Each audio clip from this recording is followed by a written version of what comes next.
Okay, so I'm coming here today to talk to you about how using Impella support to improve outcomes can be done in both the planned and the emergent PCI. These are indications and safety and use.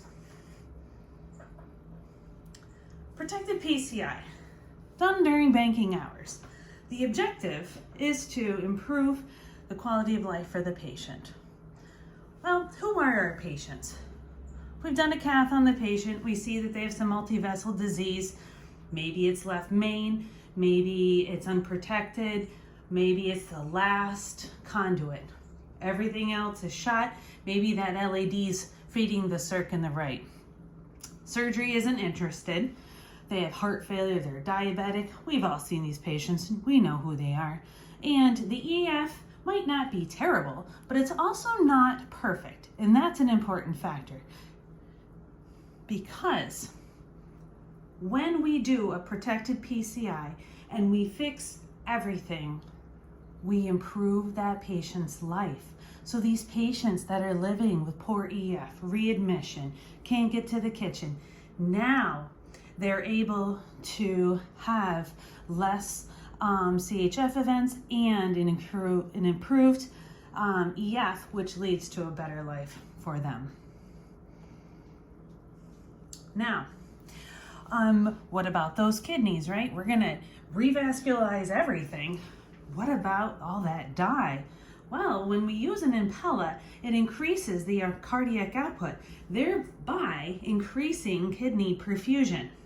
There's new data on this study right here from Flaherty, came out in 2019. And listen to these numbers. 1/3 of the patients had arthrectomy. Mean dye load was 203 cc's plus or minus 113. So some of them were 300 plus. Case time was 2 hours plus or minus an hour. Long cases. Still, risk reduction of 77.6% by the Marin calculations. Now that's a post-PCI calculation. How much dye? Was there hypotension? Was there balloon pump support? Unlike the Maioli that we use at St. E's, which is pre-procedure calculations. But to be fair, they did put the Impella 2.5 up against the balloon pump. This is what they found. 47% reduction in adverse events post-discharge with the Impella. What are the events? Bad. Death, stroke, MI, comebacks. Nobody wants any of that. Does not make for a happy patient. So, this all makes good sense, but what is this going to do for me at 2 a.m. when I get called in? Our patients are sick. Seems like always the sickest of the sick come in at 2 a.m. So let's define shock.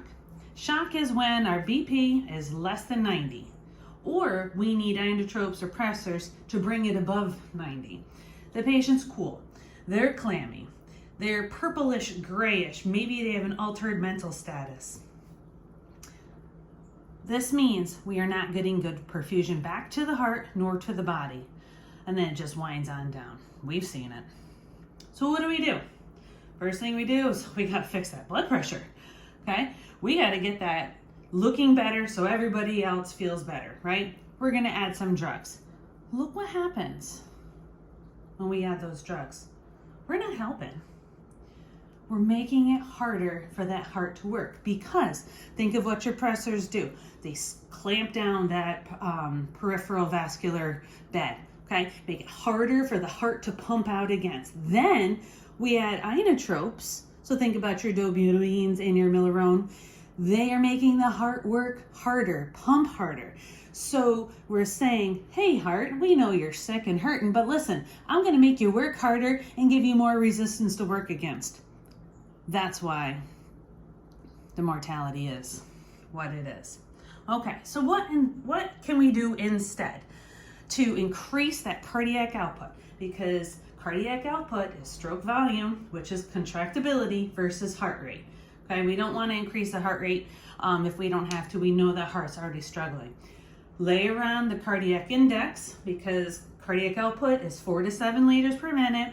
Your cardiac index just takes into consideration your patient size. little grandma versus big strapping dude, okay? We put in the Impella. Look what the Impella can do, okay? A 2.5, just a 2.5, baby 2.5 can give you 2.5 liters of output. That's 2.5 liters of cardiac output, okay? Why not so much over here? That's because a balloon pump can only give 0.5. When we put in a balloon pump, we're only giving a little support of 0.5, hardly anything to that struggling heart. Think about that the next time you grab that off the shelf. Okay, now let's apply this to a patient, 49-year-old guy. Cool, he's clammy, he's tachycardic. He's got a MAP of 51, calculating out of that blood pressure of 61/44. The EDP is 28. The guy's sick. He has no pumpability. He can't make any blood pressure for the body. His heart is failing. It's backing up. We put this patient on support. Bang. 60 seconds. 60 seconds. We've unloaded that heart. Blood's out to the body, out of the heart. See that? Out to the body, out of the heart. So, decreased the EDP, increased the MAP. Already, we've got what we were looking to get over here, but we're using circulatory support to do it. All right, how does all that work? Well, because when we bring in the blood from the ventricle across the aortic valve, we dump it out into the aorta. Okay, and what that does is immediately reperfuses that heart through those coronary arteries and then reperfuses the rest of the body, all done without making that heart work harder. Sit, take a minute and look through this. It's affecting everything in the body. All good stuff. So, in the end, what does this do for our patients though? When should we get this pump in? We need to get it in before the PCI. We need to think unloading and perfusing, okay? The Impella takes over the workload. So while we're taking our time and really doing a good job getting that vessel opened and fixing the rest of them, not just the culprit, we're supporting our patient and allowing 6 patients to walk out of the hospital versus 4. Okay, 30-day survival. Big numbers. All right, so not only does it help us help our patients live, but it also helps them get out of the hospital faster, okay? So we see a decreased length of stay all the way across the board, from those protected PCI patients all the way to our emergent patients. Think of our CTICU beds and the competition for them. Nobody wants that patient sitting in CTICU for weeks, let alone days, okay? Also, it reduces the amount of readmissions for repeat procedures. That means that we are doing a better job fixing everything. We don't have to stage out for 2 to 3 weeks because of those kidneys. Remember, the kidneys are protected during an Impella support. So also we hear a lot of feedback. Wendy, the patients bleed. Oh my God, it's terrible. Well, the patients bleed regardless of what we put in them. Now we're not doing ECMO, but truly these patients bleed anyways, okay? And here's why. Think of when you're calculating your cath PCI bleeding risk score. What numbers are we using? It's asking, is this a STEMI? It's asking, is this a shock patient? It's asking, what's the creatinine? Why? Because bad kidneys equal bleeding, okay? We injure the kidneys, the patient's gonna bleed. That's why it's important to have Impella support, because we're protecting the kidneys. Remember, we're increasing the cardiac output, it's perfusing through the kidneys. All good, all important stuff. Whoa, flew right by that one. But this is the money deal right here, okay? To get that kind of comfort at 2 a.m., we've got to use best practices, okay? Use ultrasound guidance. Look what it has done for us in the TAVR world, okay? We used to have terrible grains in TAVR, but because of imaging and using the imaging properly, we are getting better. Okay, good grains are going back to the floor now versus terrible grains. But how do we get better? We got to practice it during the day. So during those banker's hours, get that ultrasound out, get comfy with it, know how to give some guidance and some support to the cardiologist when they're trying to use it. Micropuncture, okay? Tiny little hole. If you don't get success, they're easy to compress, okay? You put a tiny little hole in there. It's not where you want it. When you shoot a little bit of dye, fine. Take it out, hold some pressure, re-access. Get a good site because it's better for the patient and it makes a much happier ICU nurse. So all this can be done in practice during banker's hours, and that will help you at 2 a.m. feel more confident and do a better job. Also, we brought in some new practices to Sainies using the Perclose, okay? So you saw a couple weeks ago a pre-close that was left in place. The patient was brought back to the lab, given a little bit of sedation, given a little bit of Novocaine at the site. It wasn't perfect. We'll get there. With some education, some guidance, and using those best practices, we will get better. We always do. That's just the way it's done. Okay, we'll get some good protocols in place with some education. So that patient came back, it got closed, the site looked great. They put in a Perclose, or they tied up the Perclose that was still there, and then they put an AngioSeal over the top of it. The site was a little not perfect, cleaned it up real good though, and when the patient left the lab, it was perfect. Patient's happy, not 45 minutes of compression against what was a very sore grain. He was uncomfortable. Young guy.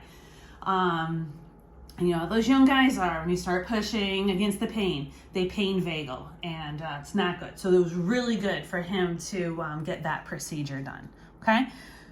Now, let's put it all together. Patient first means betterment for all, okay? And let me show you how that's done. All in one slide, almost done here, okay? So if we look at the patients, they have a better quality of life. Their EF is better, they're out of heart failure, especially the worst heart failure. They're not dying or stroking or heart attacking when they get home, and they still have their kidneys. Patient's happy, patient first. To do that, the doc had to do some more high risk, longer case, more complex. But while we're doing it, we're keeping that blood pressure up, which is important because it protects the patient and protects those kidneys. That's how those kidneys fail. Full of dye, low perfusion. That's how we kill our kidneys during procedures. Good for the cath lab, okay? You're getting higher volume of procedures. You're getting new patients. You're filling those empty slots because protected PCI is a planned procedure for the most part. Okay, maybe it's got to be done in a day or two, but it's not in an hour or two. That's the difference, okay? And when we practice, we get better at 2 a.m. So what we're doing during banker's hours helps us at 2 a.m. on a Saturday when it feels like there's 5 people in the hospital. But Wendy, it's so expensive.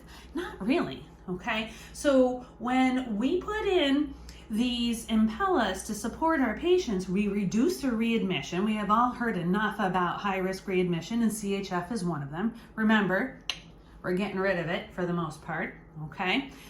They're in the hospital for less, so automatically cheaper ICU stay, and our coding team knows how to bill for these. They've been given the guidelines and the tools to know how to code. So it's good for the hospital too, which is good for you. Anything about an Impella, as you look at this slide, shows you how to use it, when to use it, and why to use it. Thank you for your time.